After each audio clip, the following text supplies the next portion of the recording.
Alors ici, derrière cette porte qui autrefois était coulissante, il y avait l'usine française des Pif Gadget.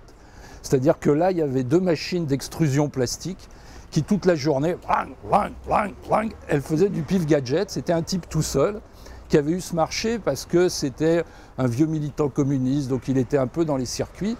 Mais ça a duré que jusqu'à la fin des années 80, début des années 90, parce qu'au moment des début des années 90, c'est les gens qui lui filaient le boulot se sont tout d'un coup aperçus que ça coûtait probablement beaucoup moins cher d'aller les commander à Shenzhen, chez les Chinois, et ça a périclité.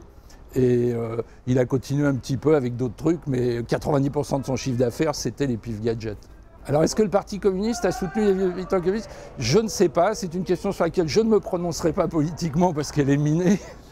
Mais disons qu'à un moment, ils ont fait du business, tout simplement, et le pauvre, ici, à Paris, avec son usine de Pif Gadget, il était plus compétitif, tout simplement.